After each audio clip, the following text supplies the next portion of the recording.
is Joseph Carlson, and this is episode 42 of The Grief of Politics. I'm joined by Avin Carroll. Avin, how you doing? Doing well, and yourself?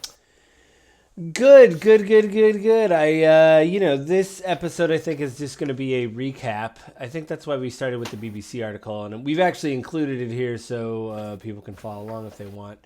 I changed the overlay a little bit, but yeah, I I'm mean, gonna scroll to the top so people can oh see the yeah, title I can and do date. that. Hang on. It's very okay right there. It's by the BBC. There we go. Anyway, you and I talk all the time about politics. We've talked about these trials before. I thought this was a very good article in, just kind of recapping everything. This episode is basically about Trump's legal woes, and because we have a major update on one of them, at least.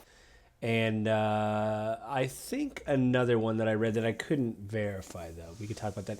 But generally, I mean, we've talked about it before, but I don't think publicly we've talked about it after Trump was found guilty because it happened between episodes. So Correct.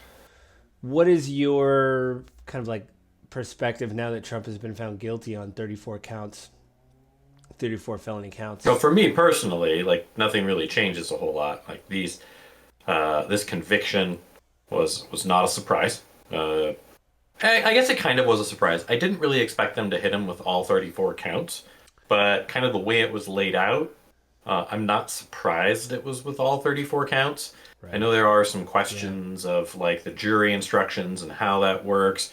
From what I read, that's kind of the standard jury instructions and understandings for New York, but I haven't done any digging. So there could be a case to be made that like, oh, this is unfair, and the jury instructions were biased, and there's no way Trump was going to win that way. But Trump's been painting this. I'm a victim. They're out to get me. I'll never get a fair trial in New York story since this came out. Right. His That's his zealots hometown now. So that's have kind of have a bummer. followed it and just drank the Kool-Aid, so to speak, hook, line, and sinker. Like they're completely bought in. There's no way he could get a fair jury trial. Right. And if any of them are listening to this, I'm just going to make the simple point: you're not going to listen to me. I don't really care. I don't need to change your opinion.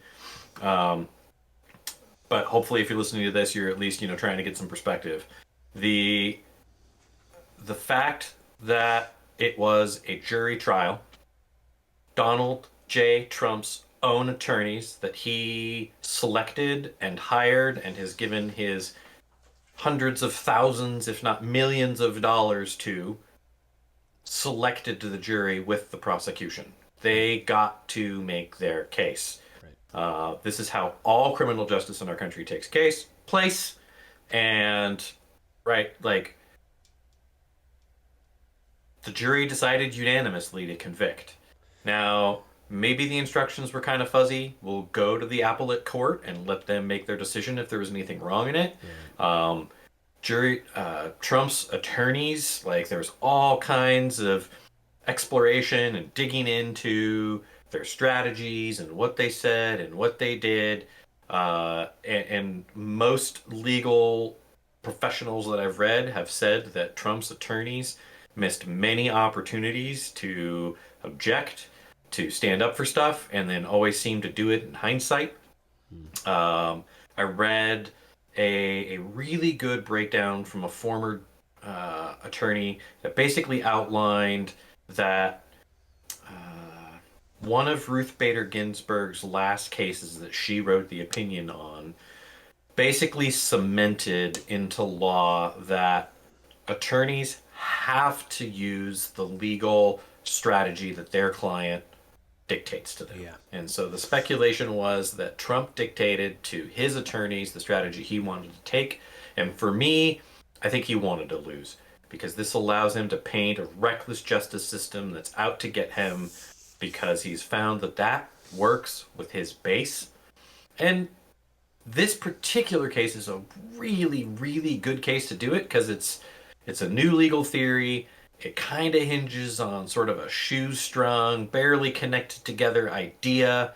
There's a reason that the Justice Department did not go on this on their own. The federal DOJ did not pursue this on their own. And a lot of people think the former state's attorney in New York didn't do it as well because they just looked at it and thought it was pretty weak. Bragg managed to pull it off. We'll see what ultimately happens, but at the end of the day, right? Like I just think this builds up the myth and the idea that Biden and the government are just out to get Trump. It's all Right. made up. It's all false, and he's just a big, huge, giant victim. Right. And you need to stand up and protect him because if you don't make him president, this can happen to anyone. So no, my opinion doesn't change, and I've had my monologue. What about you, Joe? How do I you cede my time. Yeah. All right, I do not cede my time. I do not cede my time. Avin's opinion is here. Yeah, it's all done. 4 minutes in, we Please solved it. comment beneath here and let me know where I am wrong with facts and stated arguments, not opinions. Mind you, mine was an opinion, but yeah, so espouse your opinions. That's what we're here for. Like and subscribe, all that kind of stuff. I guess we're supposed to say that at the beginning. Anyway, whatever. Tell your friends. I mean, look, if people like it, they're going to like it. If people want to subscribe, they're going to subscribe. So if you forget to do it every now and again, or for that matter, don't do it at all, like at the end of the day, people know where the buttons are. They know what to do. I know, yeah. It's like, they put the little icon up and it's like everybody knows that. Anyway, my whole opinion about the thing, I echo what you said a lot. I was surprised. Again, I thought maybe it was going to be a hung jury, or like maybe some of the charges would come back guilty. Some of them he would be, found not guilty on. I don't think I was surprised by the response, obviously, by his party or him. No. I also heard that kind of behind the scenes, I listened to some interviews with some lawyers that were actually in the, watching the trial take place. Cause I guess, I don't know if it was open to the public, but some people could sit in. And it was, I heard one attorney actually talk about what Trump's defense should have been. And he said every time the defense had an opportunity to do that, they did not do these things. And he laid out the reason why Trump. Now, again, like you said, the lawyers have to do what Trump is telling them to do. He's the client. They're basically his employee. Also, he could have bad representation. That's part of the legal system. Sometimes you have bad lawyers. Like you said, if they don't object or whatever, that can affect the trial. But he does have the process of an appeal. The one thing I was going to ask, do you think he's going to get jail time? That's kind of on everybody's mind. There's a lot of pundits out there. I really don't know. I don't think that he will unless he really, really starts poking the bear. And to be fully honest, I think he wants it. I think he wants to go to jail because he wants to foment anger at the Democratic Party. And it's pretty easy to paint Juan Merchan as associated with the Democratic Party, because he is. And his daughter's, political insider somehow. I don't know exactly what she does, but I know that conservative media is bringing that up constantly, that she's out raising money on this trial. Right. There's so much benefit to Trump making his point, selling the point that he is a political victim and that our government is out to get conservatives, that I expect him to poke the bear and I expect him to push it. And I think he wants the jail time because he wants people up in arms and angry, and it just makes him substanceless, right? Like his whole campaign, all of it, at least as far as I see it, is I'm a victim, and if you don't support me, you'll be one too. Yeah, and I mean, we've talked about it before, but the idea of some people on the right, their thing is like you shouldn't play the victim card. You should push through adversity, but I guess when it comes to certain things, you should be the victim. Anyway, to catch people up, if nobody knows, I mean, this is by the BBC. It came out, I think, a few days ago. The 4th of June. So, 11 days ago. Last week and a half. Yeah. basically a payment to adult film actress Stormy Daniels shortly before the 2016 election. That's what this is about. Ms. Daniels was paid $130,000 to keep quiet about her claim that she had sex with Trump, which he denies. Providing so-called hush money payment is not illegal, but instead the case was more technical and centered on how Trump's former lawyer, who paid Ms. Daniels, had his reimbursement records recorded in Trump's accounts. The former president was found guilty on falsifying his business records by saying the payment was for legal fees. Jurors listened to weeks of testimony and found him guilty under all 34 counts of fraud. Trump said the case was politically motivated. This is a disgrace. This is a rigged trial. I will say that I heard as the verdict was coming out that like a few hours before maybe the day, because was it over a day? They didn't deliberate that long. But I think before leading to the verdict, they actually, the foreman came out and wanted some of the evidence reread to him, some of the testimony, I think from Michael Cohen. Because from what I understand... and from the former runner of the, editor of the National Enquirer. David Peck? Maybe. His name was David Peck. I wanted to hear some of his stuff, too. I think, to me, that's great. You're like, hey, go over this again. And I know the defense really wanted to hamper on Michael Cohen of like, hey, he's a convicted liar, which he is. He was found guilty of lying. But like some people have pointed out, even on the right, yeah, he was convicted of lying for Trump. So like if you're a mobster and one of your henchmen is on trial and they go, well, why would we listen to you, sir? You're a murderer. It's like, yeah, but I murdered for that guy over there. So like Cohen is like, yeah, but I lied for that guy over there. Yeah. So I didn't think I didn't think the response was surprising. I knew they were going to say it was rigged. And I think, man, I don't think he will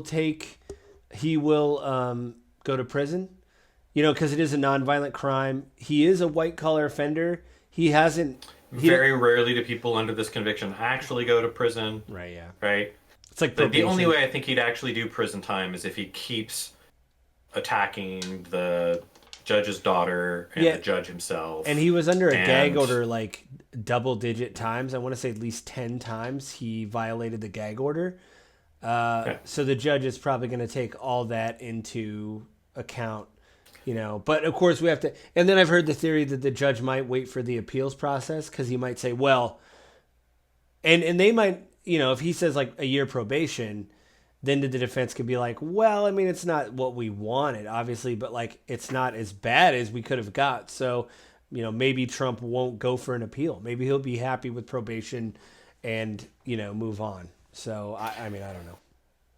We'll see. I was also reading that part of the reason that they set I know a lot of conspiracy theory is they chose the date for the sentencing to be super close to the Republican National Convention. Right, I heard that. They did that on purpose. But I also was reading yesterday that it was chosen because it would be after the Supreme Court has had their chance to make their decision on immunity, which I thought was this month. I think it is. I think it's the end of the month or very early in next month. I mean, speaking of other cases, we can get to it here just to go over these. The next one is the Capitol riot in the 2026 election. That's another trial that he's under. If he illegally conspired to overturn his 2020 election defeat to Joe Biden. Federal prosecutors allege he pressured officials to reverse the results, knowingly spread lies about election fraud, and sought to exploit the Capitol riot on January 6th, 2021, to delay the certification of Mr. Biden's victory and stay in power. He's been charged with 4 criminal counts, including conspiracy to defraud the U.S. and conspiracy against the rights of citizens. Some have speculated he would be charged with insurrection or aiding insurrection, but that is not one of the charges. He has denied wrongdoing, claimed the Biden administration is behind the prosecution. Yep. It's postponed until, like you said, the Supreme Court can come to a decision whether he is immune from prosecution because he was exercising his presidential duties while he was whatever. Anyway, while he was like getting fake electors. many of these trials that we're going to go over aren't going to happen until after the election. Most of them probably not. No. Yeah. He could go to jail with that one. Conspiracy to defraud the U.S. is punishable by 25 years in prison. Obstructing an official proceeding is punishable by Up fine. to 5 years in prison. Oh, 5 years. I conflated the 20 and the 5. Conspiracy against rights is punishable by a fine of not more than 10 years in prison or both. Both are logistically security and political questions about whether Trump would actually serve jail time if convicted. It would be uncharted territory. A lot of people have talked about that. The Georgia 2020 election. This one with Fani Willis, big problems. She was paying her lover to work with her, payments under the table. I believe I heard, I don't know if they have it in this article. I'll just read this. Trump and some 18 other defendants are accused of criminally conspiring to overturn his very narrow defeat in the state of Georgia in 2020. The racketeering investigation led by Georgia prosecutor Fani Willis was sparked in part by a leaked phone call in which the former president asked the state's top election official to find 11,780 votes. Now, here's the deal with that. I remember hearing the phone call, the perfect phone call, as Trump said. They played it all over the news. The funniest thing about that is he didn't even round up. That would look better if you got, like, say, 12,000 votes or 11,900 votes. But he wanted, that must be one more vote than he needed. No one would ever question an election if it was one vote away or ask for a recount. You know what? Whatever. That's what he did, supposedly. But, I mean, there's audio of him doing that. Trump was hit with 13 criminal counts, subsequently reduced to 10. They include one alleged violation of Georgia's Racketeering, Influence, and Corruption Act, the RICO Act. The former president has pleaded not guilty. Date has not been set. I heard a small update, which I didn't include, but obviously the defense wants the case thrown out because of Fani Willis's problems and improprieties. Improprieties. But she basically just said, no, the evidence is solid that didn't affect my prosecution. Just find another prosecutor. And I believe a court is debating that right now, and it may be favorable to her. Like, yeah, there's still good evidence here. You just need to get another prosecutor, basically. Trump could go to jail. The racketeering charge carries a maximum 20-year jail sentence. Georgia prosecutors would need to prove that there was a pattern of corruption from Trump and his co-defendants aimed at overturning the election results in order to bring a conviction.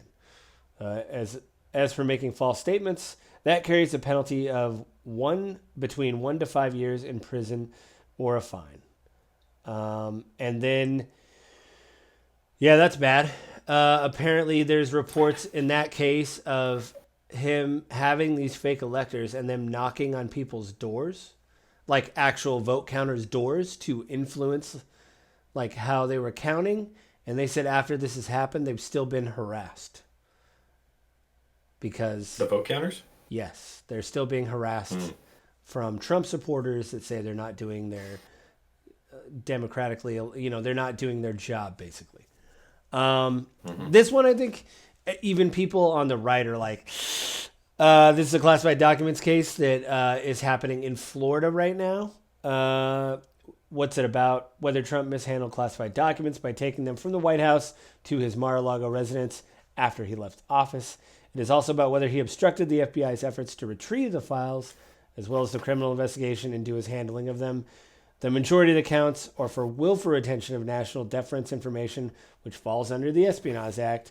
There are then 8 individual counts, which include conspiracy to obstruct, withholding a document or record, and making false statements. Trump has pleaded not guilty to all counts. When's the trial? No one knows.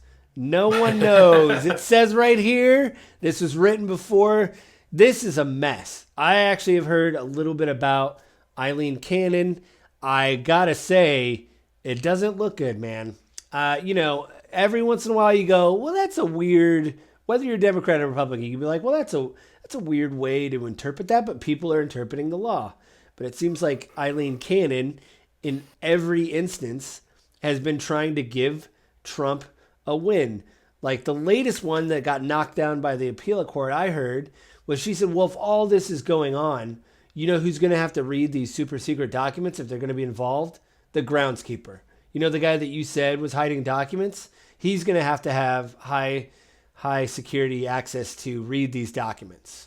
And Jack Smith was like, are you out of your freaking mind? No, he moved them. He didn't read them. So they shot that to an appellate court, and it sounds like they were like, I don't even know what you're on right now, Eileen Cannon. Stop doing this. No, the trial's going to go forward, but we don't know when. We don't know when because apparently every time she makes a decision, it takes 2 to 3 weeks. Well, and she's slow rolling the review periods too, and Right. she's giving meetings to every single one of the decisions, as opposed to just making decisions from the bench, which happens all the time. They review a thing and they just make there's a phrase for it. I do not remember what it is, but they make a decision from the bench. There could be a defensive argument for that, right? Giving her the benefit of the doubt, it could be she's looking at the former president. Right. And she wants to make sure that everything is reviewed meticulously. It may not be her trying to slow roll it. Well, a lot of people pointed out she doesn't. Helps. A lot of people pointed out she doesn't have a lot of trial experience. There was only 3 trials that she sat in on. None of them were this high profile or security. Obviously, none of them had to do with the former president. Right. I will give her that, but it seems like when the appellate court, when it goes to them, when it's like a 3-0 decision, just batting her down, it's like it's happened. I think twice so far. It's like what's going on? What's going on? I mean, again, right? Like you could come at her. And honestly, the optics are terrible. So you can easily look at her and be like, no, she's totally protecting her guy. I mean, he put her in office. She's protecting him. This would be a first because most of Trump's judges after the 2020 election, were like, no, there's no evidence of any fraud here. Why are you even wasting my time? Like every single state they tried to bring stuff up got shot down. Yep. Republican or Democrat, left or right, Trump's own judges were like, no, this is nuts. There's nothing here. Well, there's great audio too of Giuliani and stuff. You know, publicly they're like, "This is fraud," and they have audio of the court cases. And Giuliani's like, "Well, this isn't a fraud case." So it's like, oh, when you have to bring actual evidence, you're like, ugh, I don't know if I could say that. I want to practice law, and so I can't lie. So whoops. Well, that didn't last for him long term. They served him at his birthday. Did you hear that? They served him he was at his 80-something birthday. And they knew where he would be. And he said before that, he's like, he took a photo apparently earlier in the evening of the birthday and was like, you guys only got a couple hours left. The clock's ticking. Yeah, so he was even baiting him. Well, they were at the party and as they were singing happy birthday, apparently they go, and you've been served. Which I was like, couldn't happen to a nicer guy. Yeah, so with Eileen Cannon, I would say, right, there is an argument to be made that she's a little bit low on the experience level, a lot, compared to other judges that could have been chosen. Right. It's super high profile case. It's the former president. He's the one that appointed her. And so it could just be in her eyes, I am going to dot every single I and cross every single T so that I can defend why I make the decision that I ultimately make in this. The problem is, there's many instances where standard legal convention would have gone the other way from what she's done. Yeah. The bench decisions that she has made, that still lean in Trump's favor. Now, she has made decisions in Jack Smith's favor, too. I've seen multiple headlines and articles Judge Cannon gave Jack Smith a win in this one, and things along those lines. So we'll see what happens. It's not going to get tried before the election. The Chutkan case, which is the January 6th one, right?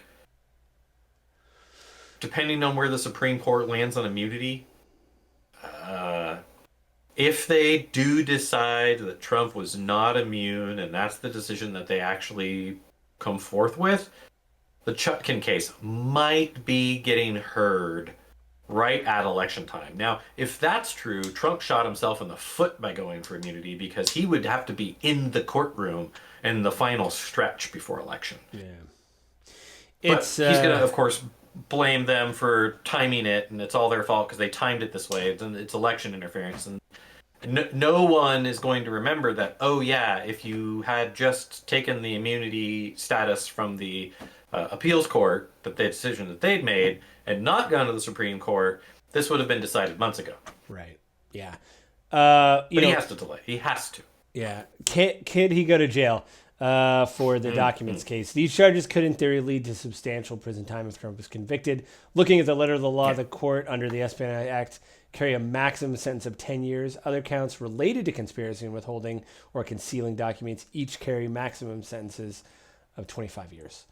Nobody knows about the logistics of Trump going to jail. In fact, in the felony case, if he goes to jail for the one he just got convicted of, the Secret Service has already had to tour the jail, apparently, and look at logistics of having him in jail.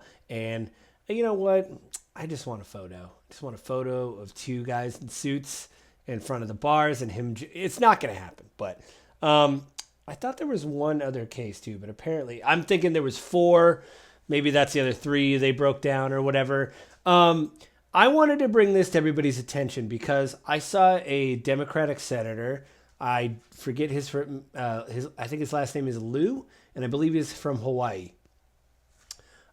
He was questioning someone about this whole legal process months ago before these were even in court, and basically went through the litany of people in Trump's orbit that have been found guilty. Well, actually, before we get to that, do you have anything to say about the articles? Have anything to wrap up, or was that a good, concise thing to wrap up? I thought it was a good, concise article that basically just bullet pointed all of his cases, which is why I included it in the document or in the run of show. I think it definitely summarizes them up, like pretty basically what they're after on it. Yeah. And if anyone listening to this isn't aware of the cases as it stands, I'd be shocked. It's shocked, I tell you, shocked. Especially if you're watching the show, because if you're watching the show, you're probably a little bit plugged in, reading news a little bit more than most people. You may have a subscription to Apple News Plus, which we do. I like this. Now, again, I was a little confused because it's from Intelligencer, which is New York magazine, maybe, but it's the Intelligencer, but they're quoting a Wall Street Journal article titled, "Why Does the Mob Crook Keep Getting Charged with Crimes?" It came out on June 13th, 2024. It can't be that the longstanding ties of criminals were once lamented. And I just want to skip to, there was a list here. This weird video of dancing girls. Yeah, sorry about the ad. Not what you think to those that are listening. It's not by any means graphic. It's just it happened. Yeah, they're in a dance class. Article. Let's see. I'm trying to see. There was a list of people. Maybe not. Dang it. Anyway, Lou the senator from Hawaii did this massive thing about Paul Manafort was found guilty, which was Trump's right here. Well, the first example is the first example Hennessy cites for the disparity is that Robert Mueller brought charges against Roger Stone, Paul Manafort, Rick Gates, and Michael Flynn, but that anyone in the FBI who actually did meddle in the 2016 election was, quote, never prosecuted. Right. I don't know what the background is on that, though, because that's the only thing that's listed here, but yeah. They bring up that Robert Mueller is a Republican. That he tried to use like the Durham report and stuff to go after people. Basically, I'll say this. When you lay out the amount of people around Trump that have been found guilty and convicted of crimes, Steve Bannon is another one that has to report to jail because he refused to subpoena. He didn't want to talk about the January 6th trial. And you'll never believe, Avin, do you know that Steve Bannon has a podcast? Did you know that? Yeah. Oh, yeah. The War Room. It sounds insane. Every time I listen to it, I'm like, what is...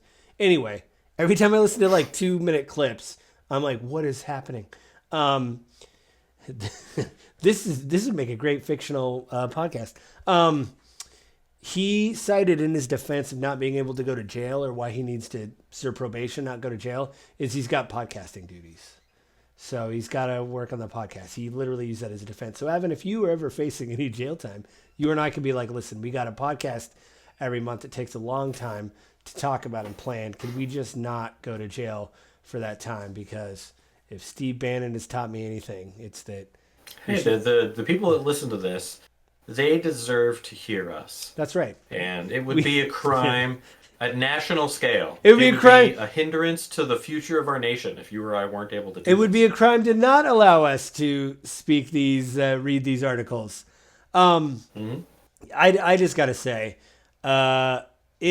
when you read the list of actual people, again, that have been actually prosecuted and that are actually serving jail time, of all these people that Trump hired and had around him, is it the fact that the justice system is rigged, or you just hired a bunch of people that broke the law? And what does that say about you, that all the people around you, yeah. But it's the deep state out to get him because he's challenging and draining the swamp. Herein lies the problem, right? Like, even, I don't know how I put it. No one that is truly fully in Trump's camp is going to listen to anyone other than Trump. And if Trump shifts his position too far or too dramatically, they would even discount him because they would just assume that he was gotten to or it was a deep fake. Right. And that is the problem with this type of leadership, is it breeds zealotry. And that's why I use that word, zealotry. Unwilling to hear any argument in any way, shape, or form that is counter to your own viewpoint. And, hey, if that's you, great. Own it. I'm not going to listen to you because I have made up my mind. I think most Americans, by and large, the vast majority of Americans, want to believe themselves of being open-minded individuals, and probably recognize that we live in a world nowadays. Like, I think they would cite the other side, Democrat or Republican, liberal or conservative. I think they would cite that the other side lives in an echo chamber. They don't know what I'm going through or my arguments, and they're not hearing the full story. The problem is that everyone does their own research, like we talked in COVID, and that research happens to be confirming what they have already made a decision on, because no one goes outside of it. Very few people go outside and seek it. Mm-hmm. Last week, you and I talked about this. I'm not a big fan of Vivek Ramaswamy. Listening to him on the campaign trail, I was not a big fan of what he was saying. But he did a podcast interview with one of my more favorite podcasts, and it was eye-opening for me, because I was like, oh wow, like he has really solid backing and understanding and reasonable history to back his particular viewpoints. I disagree with him. And when it got to his viewpoints on Trump, I think that he definitively picked and chose the things that backed up his own argument. I think he wants a job in the Trump administration somehow. So there's that, but I mean, honestly, he has his own particular worldview, and he has his audience that he has to keep happy, right? Like, he's not going to call it out. Right. So I personally think that, on that vein, he was just not looking at, is there merit in the other side? Which was kind of funny, because he was talking about we should live in a world that is a meritocracy. Still, I learned a lot, and I don't think I'm particularly aggressive against most people. My opinion on Vivek was not one that was particularly aggressive. I just didn't agree with him. But it was eye-opening, and I definitely feel less, or maybe more open to hearing him talk, and more open to hearing his viewpoints and his arguments, because he did have some ideas that I think deserve exploration. Did he talk about... wish more people would do that. Did he talk about moving the voting age? I've heard him talk about moving the voting age to 25. Not in this particular instance. This was stuff during the campaign trail. I mean, he obviously is out. Yeah. He may have had time to be like, that was dumb. They talked about him buying BuzzFeed and kind of what his intentions are there. They talked about sort of this idea of the meritocracy. They talked a lot about Yep. The failings of DEI in business, uh, that kind of stuff was sort of where they went. He brought up a lot of I think Truman era period of government policy and Oh, how they oh, failed, okay, and okay. yeah. And I don't necessarily disagree with some of the stuff that he brought up there. I don't know if his messaging was exactly accurate, but I can understand where he came to his viewpoints on those things, and I appreciated that. Unfortunately, the way we do campaigning, right, like that doesn't do any good. We as human beings, we respond to negative. We say we don't want it, but we respond to negative, and so Right. that's what politicians use because it's effective. We don't respond very well to positive unless the person is charismatic enough to get everyone pulled into a movement in a positive direction. Right. And that's why um Obama was able to get everyone around. Yes, we can. He's very charismatic, well spoken. He was really able to sell that vision and get enough people around it that he was able to win the presidency on a Right. more, not entirely, but on a more positive campaign. Yeah, Uh, yeah, no matter what I'll say about Trump, I mean, he's got charisma. You know, you see him come on yeah, stage, he waves, you're like, heck yeah, man. Obama had it. You know, again, yeah. politics I aside. mean, most leaders at that level do, right? Or gone are the days where a politician can run for office on newspaper articles, pictures, and audio, right? Yeah. Like Yeah, you got to get out. I gotta say, you know, Trump has such an orbit around people though, like DeSantis. Like, you're just like, man, what absolute like no like no riz, as the kids say, whatsoever. Just going out there, just blathering on about. You know, Vivek did have some charisma, you know, but it always seems like he was yelling at someone during the debates, and you're like, all right, well, this is not, you know, you and Nikki Haley just yelling at each other. I don't think I want to see that in the debates. Yeah, anyway. So the last thing I wanted to bring up is, President Joe Biden's son, Hunter Biden, was convicted of all three felonies and a federal gun charge. Now, he lied on a federal form, and apparently on the form it says, if you lie in this form, you could get 25 years in jail. That's what he's looking at. He was. I'm going to close this ad so something bad doesn't happen to the channel.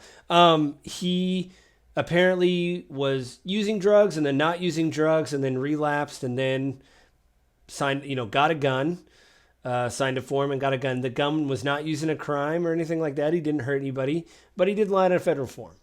But he was found guilty. His team said that they're basically going to, oh yeah, this was by the AP. It came out June 11th, so a few days ago. It was only 3 hours. The deliberation only lasted 3 hours over 2 days in Delaware, which is his home state with his dad. Mm. Biden said he will not pardon Hunter. We'll see. If he's on his way out and Trump goes back in office, who knows? And he said he respects, what the courts did. He's not going to have the DOJ go after the courts. Obviously, Hunter Biden's team said they're going to go for an appeal and they're going to use every legal thing they can. And I guess I read somewhere that a juror stepped forward and said, that in my opinion, the defense screwed up again. They didn't do the thing that you said early on with Trump, where they didn't object, they didn't do this, they didn't, To be fair to Trump and Hunter, to be fair to Trump, yes, what he did may not have been illegal, but it's the hiding it that's illegal, right? Like, oh no, like I didn't, whatever. Hunter, if you're using drugs, maybe you're not for a week and you think this is my last week of using drugs. And if that's the week you decide to get the gun and you say, I'm not using drugs now, but then you relapse, but then there was text that came out that says he possibly was using during that time, but he could have had a good day where he's like, man, I hit rock bottom. I'm going to get help. And then the next day you relapse, you get the gun. Who knows? I'll say this, just like Trump, he might not get jail time. I think I don't know if he has, it was a nonviolent crime and it was a form. He filled out a form, but it was a federal form. So it's a felony, right? But Right. I think like Trump, they're going to be like, well, apparently now he's on the straight and narrow. I'm sure they'll talk to his therapist, sponsor, whatever. And they'll be like, Right. hey, he's been in a program, therapy, whatever, for X amount of time. He's been clean this many days. He did the UA. He's clean. We took a hair sample, which they can do. Everything's clean, and the judge may be like, hey, you're on the straight and narrow now. Probation for 2 years or whatever, you know? And you can do that with Trump, too. The judge could say, listen, you're the former president. There's got to be something. You're going to pay a fine, and you're going to have a year of probation and to travel out of state, Right. which is insane to say for someone running for office. You're going to have to clear it with people. You're going to have to, there's going to be a plan. You're going to have the Secret Service. You're going to have to you're going to have your PO notify us what state you're in. You know, they may have to follow you on the campaign trail. I don't know. We'll find out. Yeah, I mean, that's what I'll say about both of them. Like, it was a non-violent thing. You know, they both messed up. And, you know, hopefully Hunter is clean. I heard an interview with him about a year ago, and the interview asked him, said, are you clean now? And he said, I'm clean now. And he said, well, good luck. And if you need to talk, I know some people. So, it's rough. The thing about the Hunter Biden thing, and I feel like this is probably why you brought it in, right, is it does highlight that there's other high-profile political cases going on. Yeah. And yet I don't hear many, if any, major Democrats crying, this is a political witch hunt. They're out to get him. This is all just a scam. These are Trump cronies trying to punish the president. Right? Like, the thing about everyone crying about how all of the cases against Trump are just a political opponent trying to crush another political opponent. I just have two feelings about it. One, if it's political and you did commit a crime, then you committed a crime. Like, I don't care if it's political. You got caught. And if you want to get into politics, since the dawn of time, this is not new. Political opponents have gone after each other, breaking controversies, finding mistresses, finding crimes, right? Mm-hmm. Like, we always do this. Mm-hmm. This is not new. We are not setting a new precedent here. Yeah. This is all politics. There are multiple cases going on in our country right now of senators and congressmen who've done bad things, and I would put a lot of money on the fact that there's someone on the opposing side who helped bring that to light. And so in this case, right, like, what happened to Hunter's probably political too, because it wouldn't have happened if his last name wasn't Biden. Giuliani hadn't brought up the laptop, and his last name wasn't Biden. Well, also, I just want to point out, have you heard of Bob Menendez? He's that New Jersey senator that, like, is in a corruption thing right now. He was taking gold bars. He's a Democrat. He was taking gold bars. And I'm like, that is a level of corruption of, like, don't wire me the money. Don't put it in a safe location that I can take later. Give me a gold bar. That is an insane amount of corruption. So, like, he's on trial right now for corruption. I think there was another one that got brought up.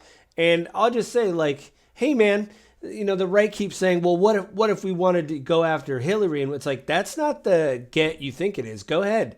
If she did something wrong, arrest her.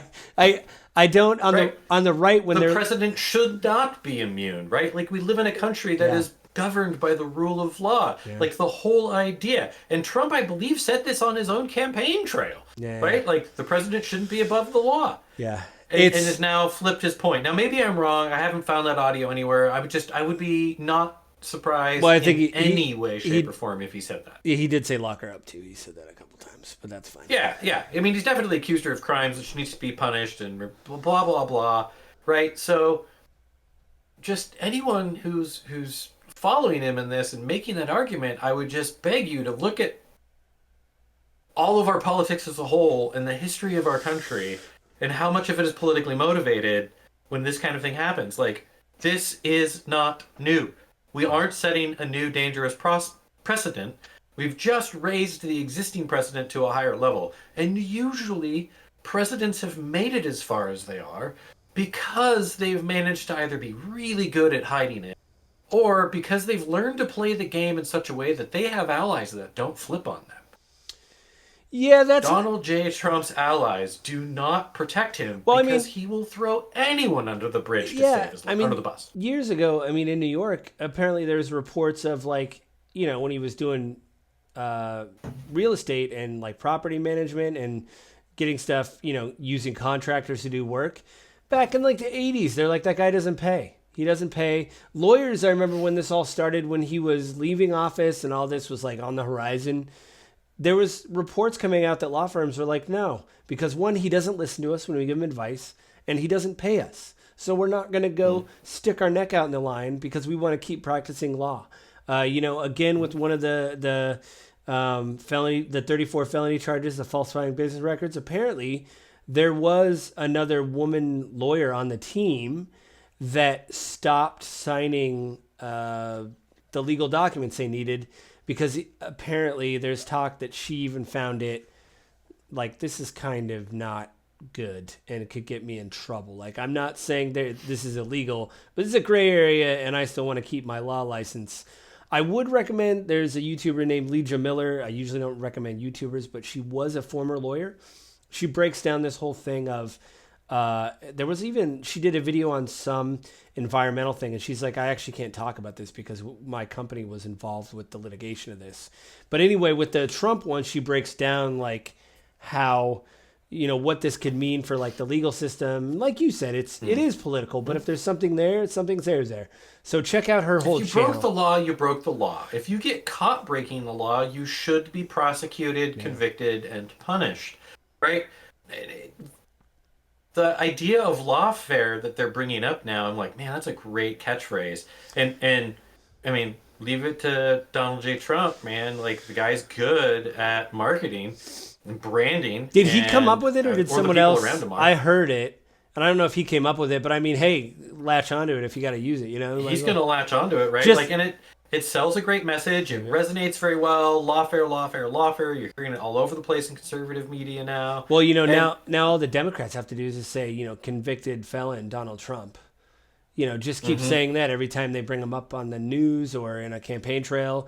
Everybody that's a Democrat that's running for office could be like, well, the 34 times convicted felon Donald Trump, that's also.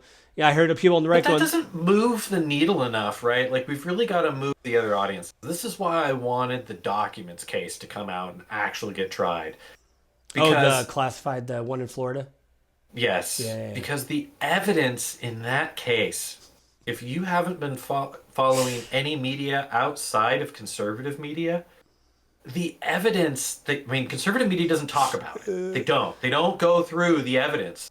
Or they dismiss the little bits and pieces that they do talk about so people feel like they're hearing it. No, I don't want to evidence in that case is damning. I don't want to curse on the podcast, but there was a Democratic senator asking questions, holding up the photos of the documents case, and she goes, well, it looks like these are in the bathroom.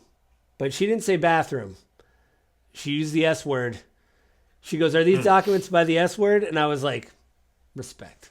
She was like just holding it up because they're like, well, we don't really know. And she just held up the photo and goes, this is what they found when they got on the property. This looks like a bathroom. Look, the audio recordings, like just the video evidence, like the amount of evidence that like he knew what he was doing was wrong. You don't do what he did, what he had his staff do, without knowing what you're doing is wrong. Well, the thing is, too, but it wasn't wrong. I made it unclassified. And then there's literally, that's his whole talking point. I have conservative friends that have repeated it back to me multiple times, even after the audio tape of him telling someone else. I should have. I could have declassified these before I left office, but I didn't. I shouldn't be showing this to you. Yeah. Admitting that he's showing them something that he knows is classified, he shouldn't be sharing, and that he knows he did not unclassify it, he's not supposed to have it. Like, the evidence in that case is damning to that man. And if his followers hear it, I really think they'll find a way of doing the gymnastics to defend him. But a lot of people that are like, no, they're out to get him, this is a witch hunt, that are more conservative leaning but still independent, a lot of people, I think that when they hear that are going to be like, ooh, maybe they've got a point. Like, maybe this guy shouldn't have access to this kind of information. maybe this guy shouldn't be in charge of decisions around these kind of things. Yeah. Maybe Joe Biden is actually better. But dear Lord, please, Marginally, if you hear me marginally, now, marginally. please have Joe Biden step away. Yeah, it's Kamala Harris can retire someplace in the mountains in Colorado and never be seen or heard from again. isn't it? Yeah, her home state's And Cali. She could go up to the Shasta Mountains or whatever. And there you go. Yeah, there you go. But like, neither of these guys should be running. I don't know a single American's excited. Okay, that's not true. I know a few Americans that are excited about Donald J. Trump. There's a pretty good percentage of them that really are. But the vast majority, I think it's something like 70% of polled Americans don't want either of these men on the ticket. yeah, I mean, to be honest, like, I guess there's an old joke that it's uncouth to talk about who you're going to vote for. But right now, I'm not going to vote for Biden. I'm not, because I'm a liberal hippie, but I can't. Just everything. Jill Stein it is. Yeah, I heard. Actually, I don't know if she's running. Is She Jill is running? Yeah, again? she went to the pro-Palestinian protests and got assaulted by the police. It's all on video. So she gave an interview. It was like, just watch the video. Like, am I assaulting the officer or is he assaulting me? And you're like, I don't know. It looks kind of like he threw you to the ground. Like, I don't really. I mean, it's not the first time Jill Stein has done something where No. she's been attacked by officers. No, By the way, it's not assault when you actually have legal authority to do it. So allegedly assaulted by officers. Well, I think she got pushed. Well, she got pushed out of the way, and then her producer got like thrown to the ground. But they were non-violent, so that could be a court case of like, hey, we were I mean, practicing. if she doesn't bring it, it would be negligent on her behalf. Yeah, it's like, hey, Anyway. I was My thing is like, I am not excited about either of these people, and I think the Democrats have done a bad job. That's the thing is, I got to say that. Go Chase Oliver. Oh yeah, the Libertarian. Did you see that Trump got booed? He went to the Libertarian convention. I did. was Yeah. pretty great. Why he would do that to begin with? Like, cool, I'm going to walk into enemy territory and try to convince them to vote for me. That's like going to the Democratic National Convention, going, "Why are you booing me? Why are you booing me? Like, get out of here!" I mean, not quite. Not quite. Trump does share some ideology with libertarians. Republicans in general share some similar areas of ideology. And libertarians share some similar ideology with Democrats and Green Party members, right? Because the way the Libertarian Party is kind of structured. And Chase Oliver is not, I'm not going to say he's a classical libertarian, like literally, but like the way we think of American libertarians, we think of someone who's socially liberal, Right. fiscally conservative. Right. And that is very much Chase Oliver and who he is. He's like very pro-gun, open up immigration, but like cut government spending, get rid of the Department of Education. Is that he kind of also stuff, too. is he also the first gay? I don't know if he's the first gay candidate, but he but was if nominated he were to win, with he would be the first gay. president. If he were to win, he'd be the first gay president. I would be surprised. I would not be surprised if he were the first libertarian gay candidate. Yeah. But either way, I don't think it matters, right? Right. I think some people will think it matters, and to them, like, that's your belief structure. But at the end of the day, right, like, merits your character, and some people are going to say that's a measure of a man's character. No, yeah, I mean, I don't know. Because I heard Dave Smith. He's a comedian. He's got a podcast. He's very well spoken, and he also is a libertarian. He gave an interview about because he was there at the convention, obviously, because he's a libertarian, and he was like, Yeah. he was like, oh, it was crazy. And then he talked about, Chance was not, there's obviously, just like every party, there's fractures within the Libertarian Party of more Chase. hardline Chase. There's more, there's more philosophies. They're not a monolith, right? And he goes, well, he's not my libertarian candidate. And so even in the but he's like, yeah, I'll tell you why we booed Trump. Like, he's more Republican than he is libertarian. And the things that we want to see changed, he does not want to see changed. So it's like, what are you doing here? Well, and he's kind of the opposite of a libertarian anyway. Like, he's more authoritarian. He wants more bigger government. Right. He wants to shrink the government where the government's against his benefit, and he wants to grow the government where the government is for his benefit. Right? He grew the national debt by, I think, more than any other president in history until probably now Joe Biden. Joe Biden did that by following forward with some of Trump's actual policies as they were anyway. We'd probably have to wait till about Trump that would go well with most libertarians. Yeah, we'd have to wait till Biden's out of office, but I think Trump still had a bigger deficit. But we'll see at the end of obviously Biden's not. But in Trump's defense, the last year of term in office was the beginning of COVID, and like we printed money like crazy, sent out stimmy checks, like it was got them stimmies. Yeah, he had to do it, right? And then I just, Biden is a liberal Democrat who just spends money to spend money. That's not really true, right? Like you could say he's buying votes, but I feel like Trump was trying to buy votes too. He's trying to do it now. I mean, at least with fun. I mean, everybody does it. You had to do it, right? Too many Americans were out of work. Too many Americans didn't have money. You absolutely had to do it.